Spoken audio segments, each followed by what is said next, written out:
Okay, let me tell you my quarterback that I like. That I've actually, because it was Kyle Trask for a long time. And I really do like Kyle Trask. I think. Are you coming out right now? Like, is this now? Like right now? I'm coming out right now with. I said it yesterday, and I'm going to write an article later today. I don't think Twitter's going to roast me so hard. Marco Martinez is going to get me, man. But it's Kellen Mond, man. I love Kellen Mond from Texas A&M, and my comp for him is Dak Prescott. And here's why. I feel like when you go back and look at Dak Prescott at Mississippi State, you look at his team, like the guy, his running backs, his wide receivers. He was a 3-year starter, and he never played with anyone who mattered, who was any NFL player who mattered. It was basically him and a bunch of college guys in the SEC winning. So in retrospect, it was really impressive what Dak Prescott did in college. He had a lot of experience. He won a lot of games with a lot of college guys. And when he came out in the draft, no one really considered him a starter. They were like, yeah, he's a backup with potential. Backup with potential because he's mobile.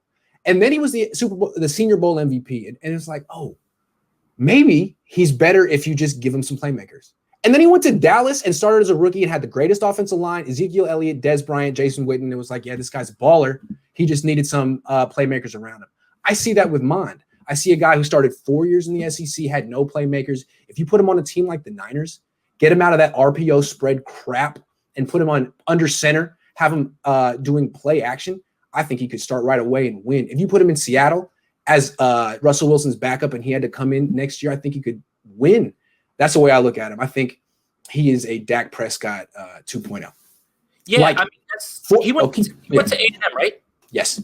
All right, yeah, because A&M, that's not like Mike Evans was there, with Johnny Manziel, right? So, I mean, I'll give you that. I saw what I saw at the Senior Bowl, and I don't want that to be the lasting impression that I have of him because, people had bad games all the time too. But, we've discussed this. I'm not as high on him. But in the third round, yeah. That's what I'm saying. Yeah. Yes. And again, like, you look at his resume. Like, compare him to Justin Fields, Trey Lance. Like, Trey Lance, you may like his skill set. You may like his traits and his tools, but he has no resume. No. And what Mond has is 4 years of starting experience. And I think that's a lot because I think it's important because I think quarterback is a game of reps. Think about it. Think about if Mond had gone to North Dakota State. I think it would have his highlights would have been really impressive because he was in North Dakota State. If he had gone to BYU, his highlight reel would look amazing. And I think he'd make a lot of the plays that Zach Wilson made. If he had gone to Alabama, I think he would have started over Mac Jones. Think about what it took for Mac Jones to become a starter. I mean, Jalen Hurts had to get benched. Tua had to get hurt. And then after all of that, midway through his junior year, he gets to play. There's a legit chance that guy wouldn't have become a starter until his senior year. He would have been a one-year player in college, Mac Jones. Right. Same with Trask. Right. There's a legit chance that Trask never would have even gotten on the field. If Mond had been at Florida, he would have been the starter for 4 years. And he would have been playing with Kyle Pitts, Kadarius Toney, who's the dude that got drafted by the Rams last year? Anyway. Van Jefferson. Van Jefferson, yeah. And I think his numbers would have been even better. But if you compare Dak's numbers to Mond's numbers from college, they're very similar. About 9,000 yards passing, almost 2,000 yards running, bunch of touchdowns on the ground through the air. I don't know. That's my guy. So look, third round, no problem with it. Third round, no problem with it. But but pushing. And that's what's so intriguing is he's where he's getting projected, right? Yeah. I mean, he'll definitely be there, right? The Senior Bowl didn't do much. I mean, he won the MVP, but I don't think it did much to push his stock up. Right. But in the third round, those are the guys. Wonderful. Mac Jones at 12, Kellen Mond in the end of the third. Oh, there's no question. That Mac Jones at 12 is really, really hard to swallow. And again, with Fields, like, forget Mac Jones, but same thing with Fields, Trask, and Jones. A year and a half of starting experience. Like, these are guys who might need to sit on the bench, who might benefit from that. I think Mond is what's that? Fields might be the one that's actually has the best chance. Because he's just so gifted. Right. He steps up so gifted. And as much as I've championed, Trey starting, I would love to see him sit 1 year.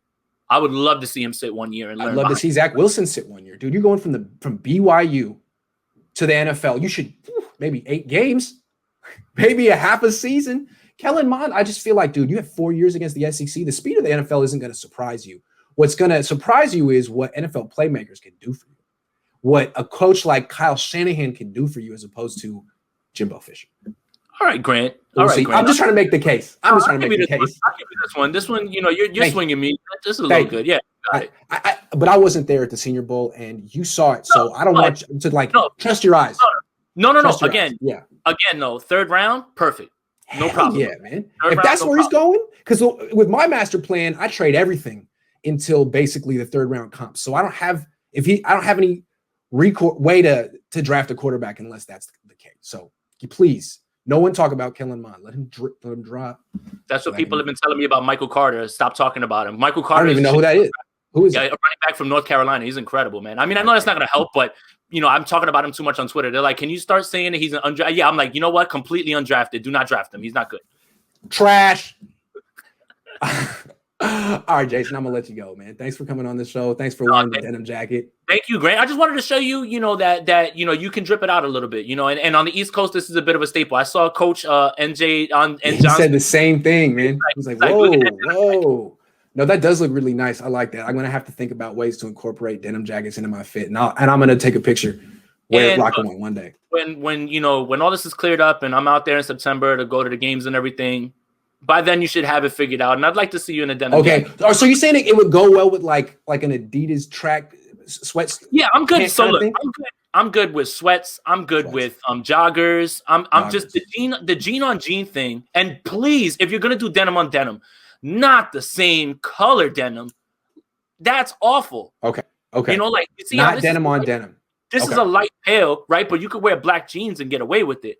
But I still don't like the denim on denim. Like I'm not there with the denim. I also feel like in Cobra Kai they do a lot of the and I've been like, that's kind of cool. I kind of like it. All right, thank you for being. Hey, you opened my eyes, and I thank you for being so open-minded on my off-the-wall plans. Because if it were Leo, I love Leo. Leo would be like, "Hey, look, you know Leo, what though? What I've learned, this entire time since, things have started to gotten moving for me is, don't be afraid to fill your cup up with other people's information. And I always am open to that. And, I would want people to be open to my views. So I try to be open that way as well, too. That's a good expression. I like that. Be willing to open your cup to other people's information. Yeah, I do that. You do that, too. I appreciate that about you.